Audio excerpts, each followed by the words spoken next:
Chapter 1.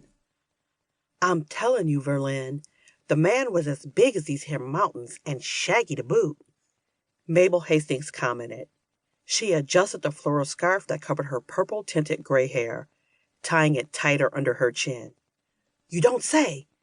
I heard he moved into the old McElroy cabin, Verlin said. Rumor has it he's all messed up in the head and the face. Brought a dog with him that looks more like a wolf than not.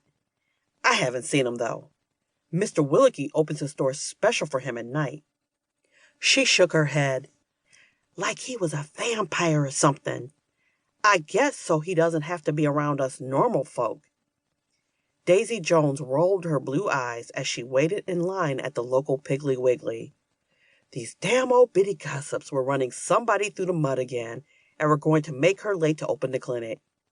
She cleared her throat rather loudly to get their attention as she put her items on the conveyor belt. Why, Daisy, I didn't see you back there, Mabel exclaimed. You were friends with him as a child. Has he contacted you? Or maybe brought that dog thing in for shots? I'm sorry, but I don't know who you're talking about, she said as she tried for a smile. I really must get... Oh, you haven't heard? Verlin leaned across the groceries, the name tag on her uniform pinned to her sagging boobs and knocking over the box of cereal. She fixed her with a hawk-like stare. The old colonel's grandson has come back to claim the place.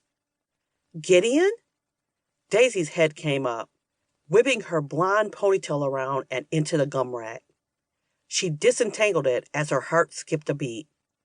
Gideon McElroy had been her childhood crush.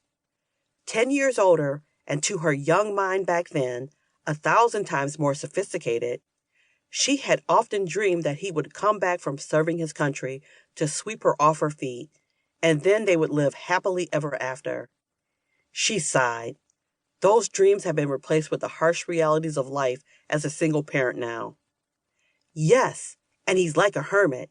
Never comes into town during the day.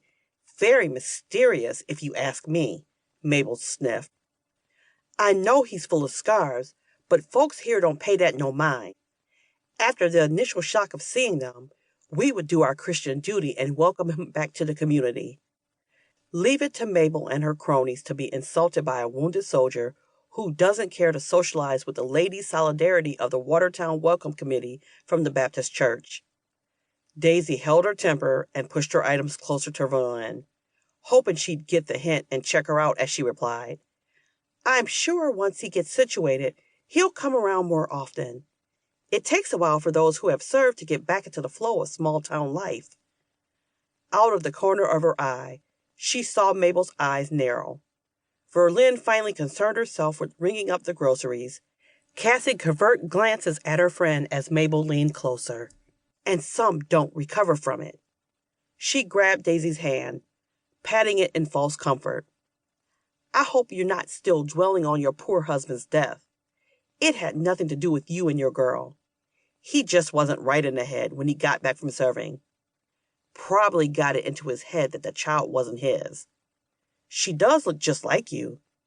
He couldn't help but take his own life. Don't go blaming yourself for not being able to stop him. I don't. Please excuse me. Daisy felt her eyes fill. It had been 2 years. She had recovered from it. Well, unless some old biddy brought it up as fodder for the gossip mill. She threw some money at Verlin, pushed past Mabel, snatched up her purchases, and started to walk away. The tears fell as she hit the automatic door and heard Mabel yell after her. Don't take it into your head to try to fix this one, honey. He's even worse than your husband was. You got your daughter to think of. How can she get along at school with folks calling her mom Crazy Daisy because she takes on the government for strangers? To keep listening to this audiobook, I've left you a link in the description so you can do it, at no cost thanks to Audible's 30-day free trial.